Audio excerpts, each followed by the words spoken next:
Dneska si zrecenzujeme ostravské Vánoce a začneme v největším ostravském obvodě na jihu. Let's go! To je brána vítězů, brána borců. Hned jsme pozitivně překvapení, strašně se mi líbí ta skluzavka s tou slámou. Nakoupíš pár balíků slámy a máš prostě zábavu pro děti na měsíc, jo, výborné.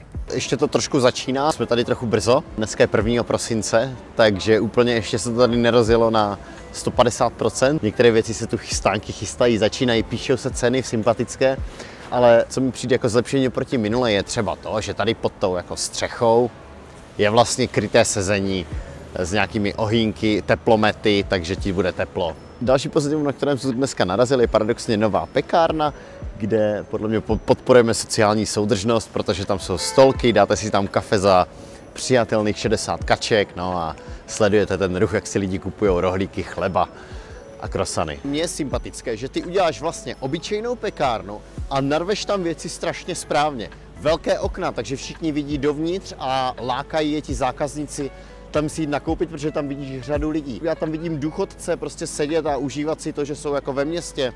Perfektní, je tam sezení venku, takže je to připravené na léto. Je tam spousta dobrot a je to udělané prostě jednoduše, minimalisticky.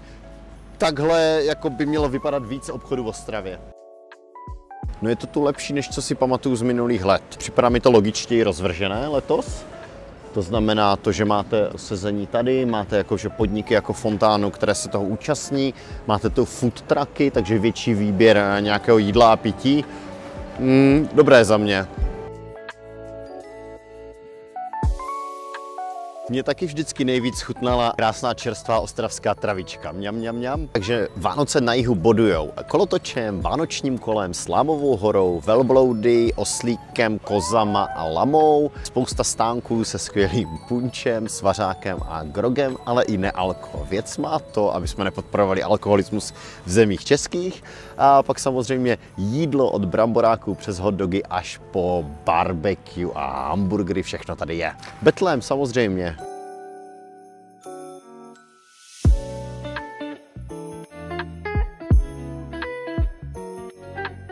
Jsme v Porubě, tady jsou trhy trošičku menší než na jihu a trošičku menší než v centru, ale velmi milé a od stánků je tady od každého něco. Nás zaujalo, že tady mají gruzínské speciality, můžete si dát i řecký gyros, mají tady trhané maso s hranslema nebo třeba hotdog a klobásu.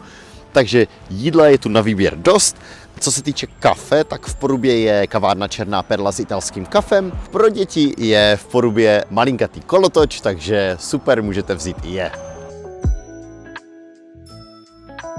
Jediná věc, kterou bych třeba do budoucna rád viděl i na ostravských Vánocích, je to, aby to působilo trošičku romantičtěji, jako třeba když jsme byli loni o Vánocích v Kitzbühelu a tam to bylo opravdu nádherné, všechno bylo tak jako tip-top.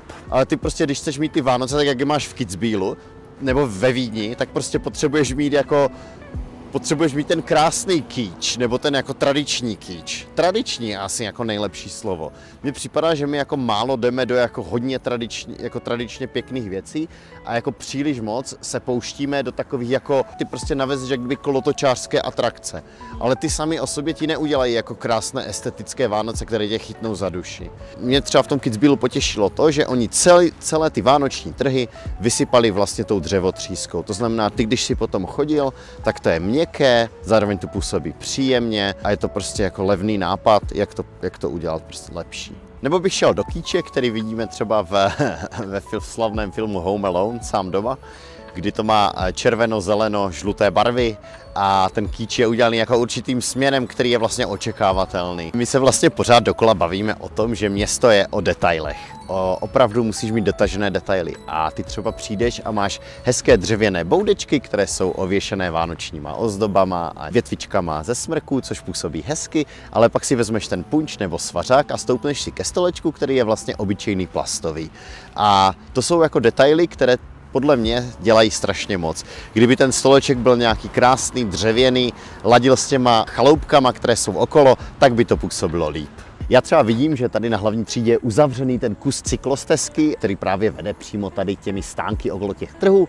No tak se třeba jednou v budoucnu dočkáme i toho, že bude část té promenády uzavřená a přetvořená na větší trhy. Celkový dojem z ostravských Vánoc je samozřejmě pěkný, já to mám rád, každoročně převažují pozitivní emoce, protože já jsem toho názoru, že advent je nádherný čas a že bychom si to měli společně užít a doufám, že Ostraváci vyrazí do ulic města a konečně ho trošku oživíme.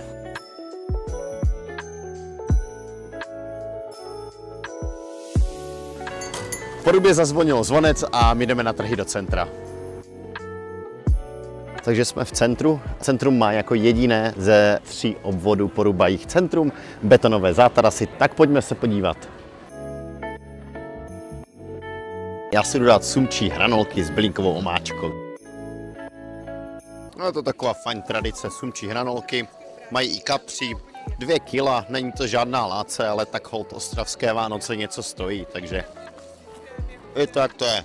Je to v podstatě variace na fish and chips, bez toho, aby tam byly ty chips, teda hranolky. V Holandsku se to mimochodem jí stejně, pokud někdy pojedete do Holandska, tak ve spoustě fast foodu si dáte takzvané kibbeling. Dáte si to s asi 8 různýma omáčkama a je to v podstatě historické jídlo v Holandsku. Kibbeling se dělal se zbytků ryb, které se semlely, to znamená bez toho dobrého masa. Dneska už to tak samozřejmě není, ale historicky tak bylo a vlastně všechno to, co zbylo z té ryby, aby se to muselo vyhodit, tak se usmažilo, no a jedlo se to jako pochoutka. Vidím, že tu jsou vratné kelímky, což je fajn, dokonce můžete vytřídit do speciálního koše a tím pomoct dobré věci. Centrum klasicky boduje tím, že tady ty trhy jsou velké, jsou rozprostřené na víc míst, to znamená, máte je na Kuřím, Masarykáči i před Ostravicí.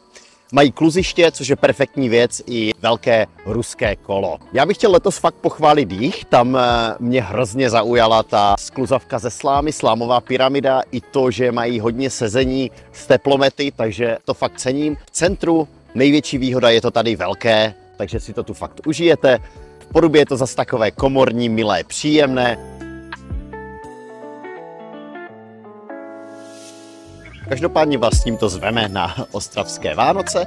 Příští týden budeme natáčet v Katovicích, to znamená, uděláme malinkaté srovnání mezi katovickýma Vánocema a těma ostravskýma. Díky, že se díváte a uvidíme se zase u dalšího videa. Od naší Ostravy, čau!